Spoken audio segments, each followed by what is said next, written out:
Hey everybody, welcome to Reading the Bible to Cats. I'm wearing a coat. It's not scratchy, but I'm going to take it off. Sorry, because every time I move, it makes some noise that sounds like static. So I'm trying to change that. Oh, hold on. Sorry, I should be prepared before I start these videos. Okay. Um, Henry, are you ready to hear the word? Are you ready? I think he is. Hold on, let me get. Oh no. Sorry, everybody. I can't get the perfect shot. Henry? Okay, I guess we'll just have a side view of Henry for a bit. Ah, and my paint can over there. Oh well. Okay, well, we're on Deuteronomy chapter 4, and I'm going to read it. Now, Israel, hear the decrees and laws I'm about to teach you. Follow them, so that you may live and go in and take possession of the land the Lord, the God of your ancestors, is giving you. Do not add to what I command you, and do not subtract from it, but keep the commands of the Lord your God that I give you. You saw with your own eyes what the Lord did at Baal Peor. The Lord your God destroyed from among you everyone who followed the Baal of Peor. But all of you who held fast to the Lord your God are still alive today.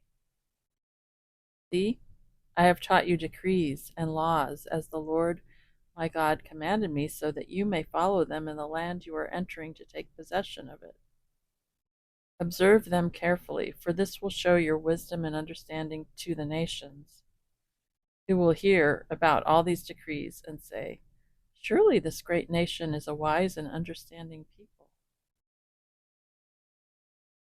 What other nation is so great as to have their gods near them the way the Lord our God is near us whenever we pray to him?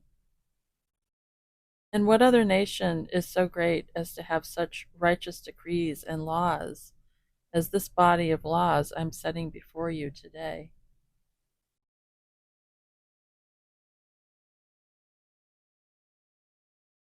Only be careful and watch yourselves closely so that you do not forget the things your eyes have seen or let them fade from your heart as long as you live. Teach them to your children and to their children after them. Remember the day you stood before the Lord your God at Horeb, when he said to me, assemble the people before me to hear my words, so that they may learn to revere me as long as they live in the land, and may teach them to their children. You came near and stood at the foot of the mountain while it blazed with fire to the very heavens, with black clouds and deep darkness. Then the Lord spoke to you out of the fire. You heard the sound of words, but saw no form. There was only a voice. He declared to you his covenant, the 10 Commandments, which he commanded you to follow, and then wrote them on 2 stone tablets. And the Lord directed me at that time to teach you the decrees and laws you are to follow in the land that you are crossing the Jordan to possess. You saw no form of any kind the day the Lord spoke to you at Horeb out of the fire.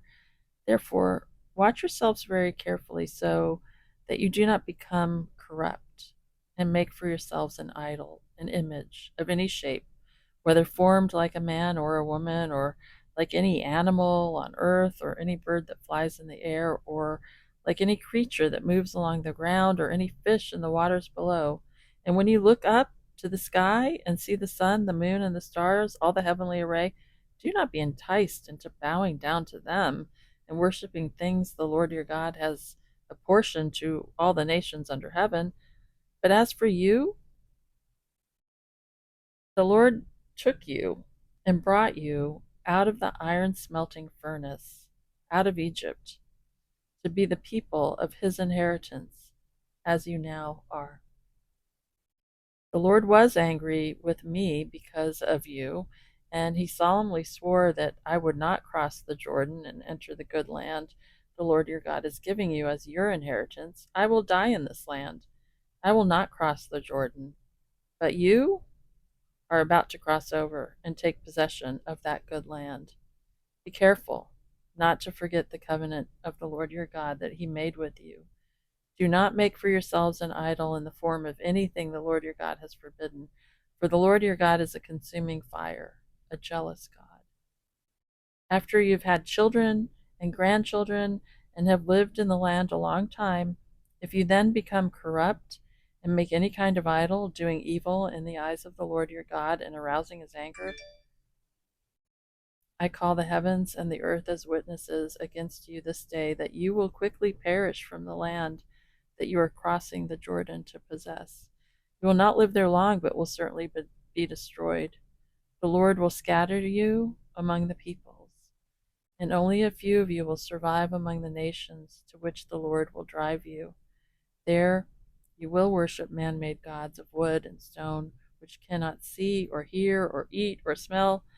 But if from there you seek the Lord your God, you will find him if you seek him with all your heart and with all your soul.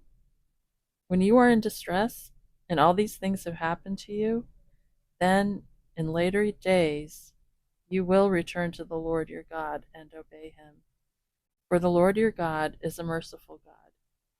He will not abandon or destroy you or forget the covenant with your ancestors, which he confirmed to them by oath. Oops, that's me. That it is I who is speaking right now, not the Bible. I'm stopping at verse 32 for a second because our subject, well, our visual subject just left. And Pastor, we can't stare at a fur laden chair. Henry left all his fur on the chair. And Pastor, can you come up here? Bessie? Pastor?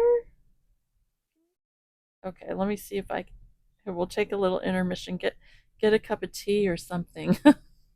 I'm going to try and find a kitty to focus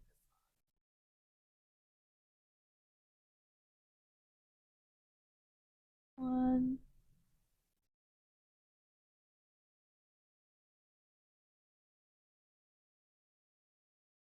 Not the best shot. Guster's being a loaf. Are you being a loaf? Guster, you ready to hear the word?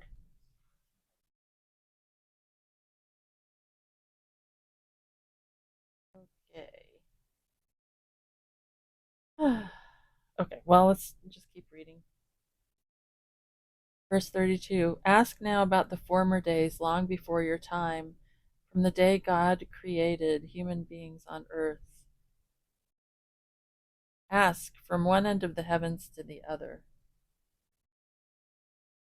Ask, has anything so great as this ever happened? Or has anything like it ever been heard of? Has any other people heard the voice of God speaking out of fire as you have and lived?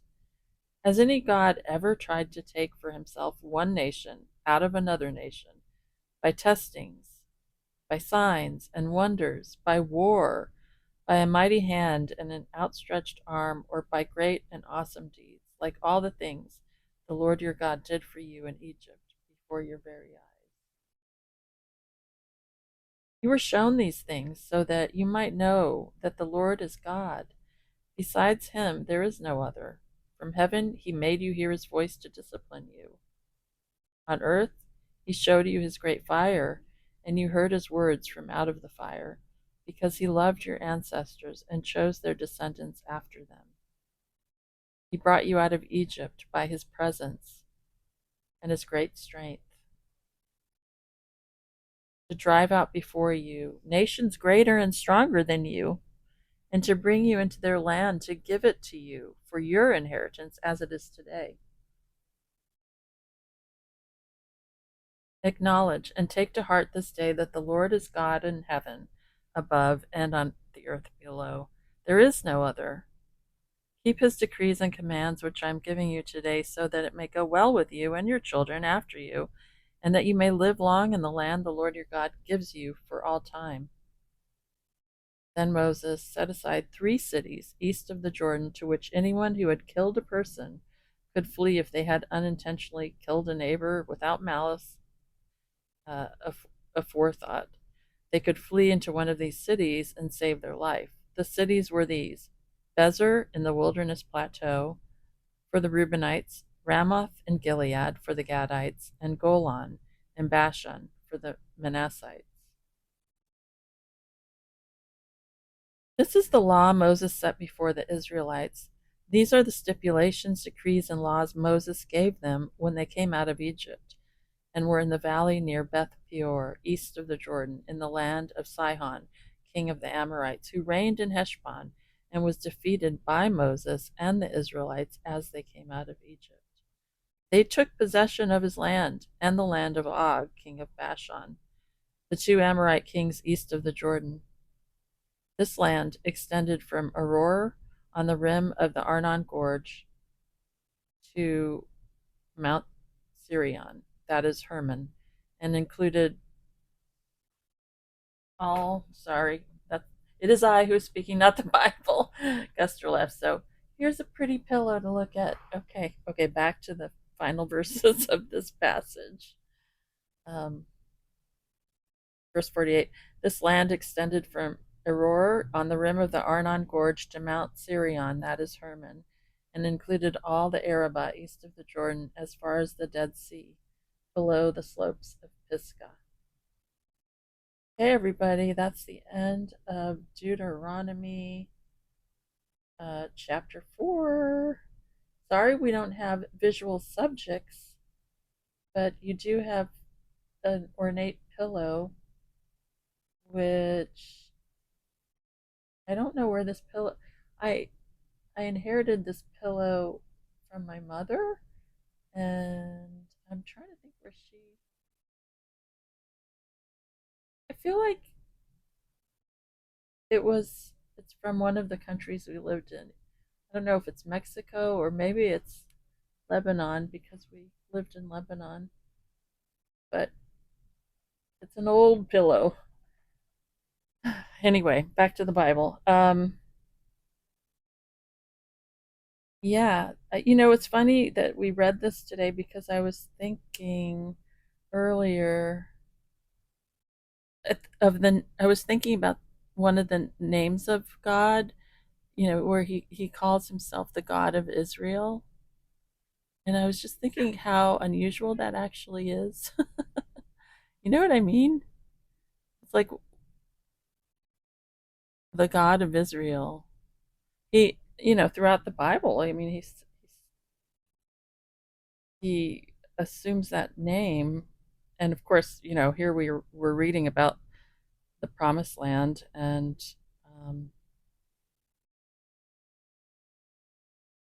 I don't know. Anyway, back to the name of God, one of the names of God, the God of Israel. I was thinking how unusual that is because if you think about it, you know, it's not like, I'm an American citizen, can't talk. I'm an American citizen. Um, and, you know, we don't say, the God of the USA or the God of America, or that's not his name, or the God of the Netherlands or the God of Indonesia, or he's not, the God of Russia or the God of Ukraine. I mean, that's not his title. It's just he chose this particular nation, you know, the God, this particular nation, Israel. But he says here, why he's. Let me say here now. I'm not going to find the verse where he talks about his reasoning for that, or partly. Where was it? Oh, Well, yeah, like hold on a sec. Observe them carefully, for this is verse 6. For this will show your wisdom and understanding to the nations who will hear about the decrees and say, surely this great nation is a wise and understanding people. And then verse 7, what other nation is so great as to have their gods near them the way the Lord our God is near us whenever we pray to him? And what other nation is so great as to have such righteous decrees and laws as this body of laws I'm setting before you today? That's Moses talking to the people. Um, and then there was something else I was thinking of. And then there's that warning, basically Moses then prophesies that they would be scattered because they will mess up and be scattered throughout the nations. But when they cry out to the Lord, he will be there for them. Um, I wanted to find a particular verse and I'm not finding it.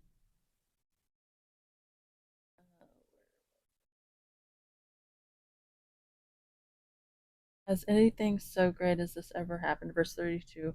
Or has anything like it ever been heard of? Verse 33.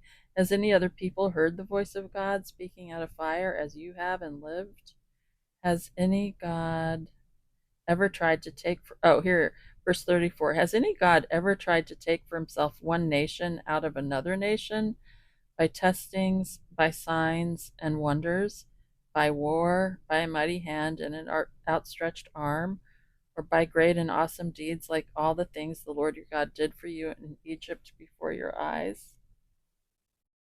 You were shown these things so that you might know that the Lord is God. Beside him there is no other. From heaven he made you, hear his voice to discipline you.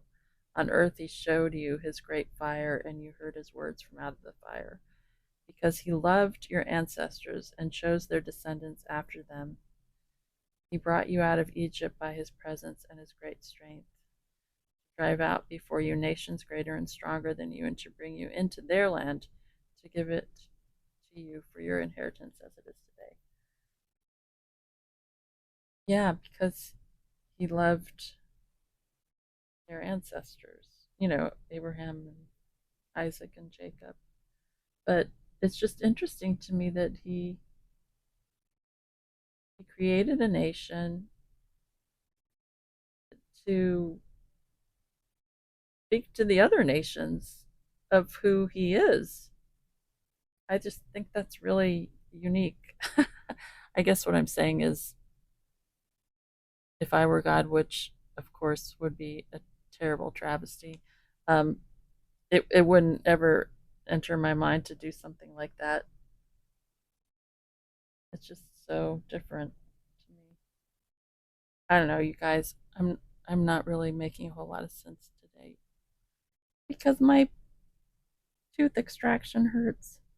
But I did have that thought earlier. That's such an interesting name for God. God has different names in the Bible, like Yahweh, I am that I am. There are many different names, and we'll see as we go through the Bible. But like one of them is the God of Israel, and I was just thinking how it's weird that his name is tied to a nation, his nation, the nation he created, basically, as we're reading here. But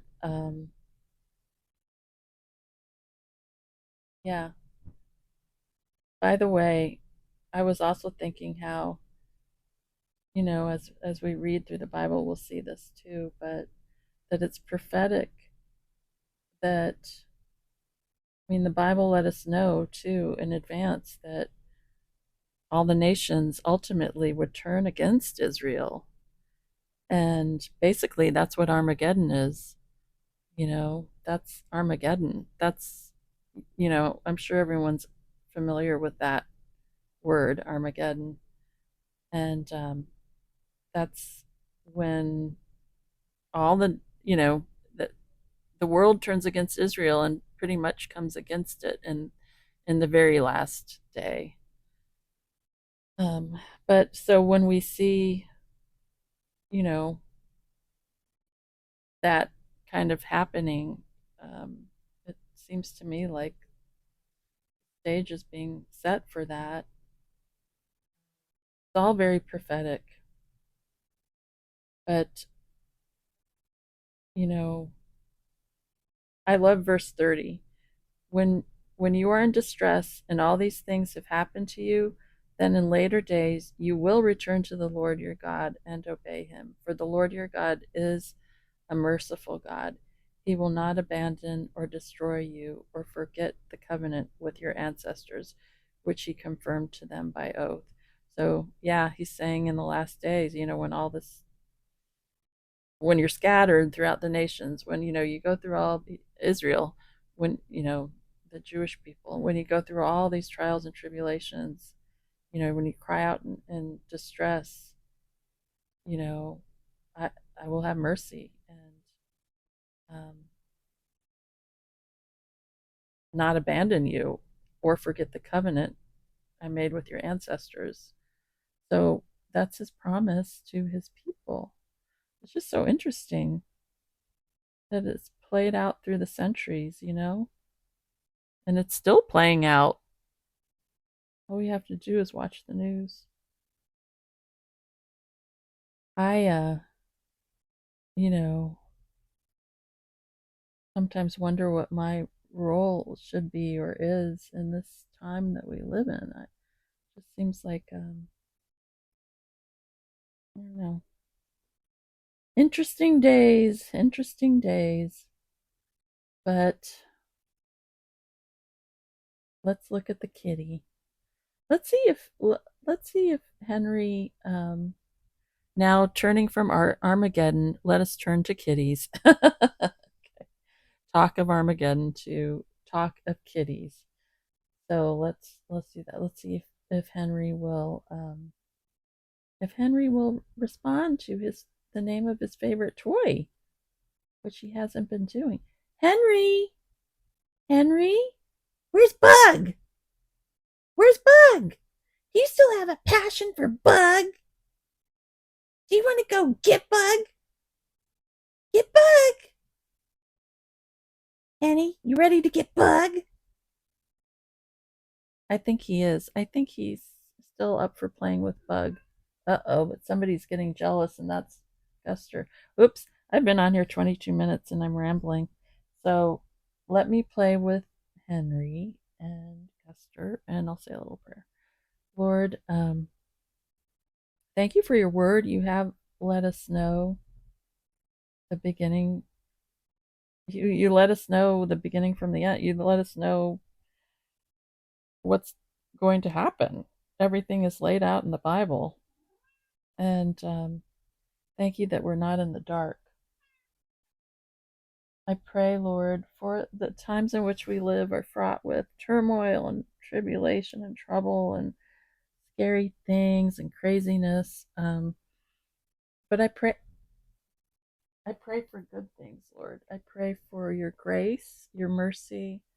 I pray for my country that I'm in, that you would bless my country and have mercy and pour your grace out here.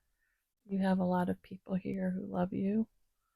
I pray for the peace of Israel and the peace of Jerusalem, for healing, and that you reveal yourself, reveal the true identity of the Messiah, which will happen. Pray that the hostages are freed. Pray for any suffering people in Gaza. Pray for the suffering people in war-torn countries throughout the world, Lord, and think of Ukraine and other places where people are suffering. We just ask you to return soon, or at least I ask you to return soon, and bring your kingdom, and that bring your kingdom and your will that it might be done here on earth as it is in heaven. We look forward to that good day. And I pray for everyone who's watching or listening that you bless them. And I pray you heal my tooth situation. Pray all these things in Jesus' name. Amen, everybody. Okay, let's see. Bug, where's Bug? You want to get Bug? Go get Bug. Get Bug. Let's go get Bug, Henny. Guster? Guster, get ready. Get set. Go. Okay. They're kind of. Guster, get ready. Get set. Go. Okay, he's getting ready. I think it's going to take him a while to get set and go. All right, everybody. Bye.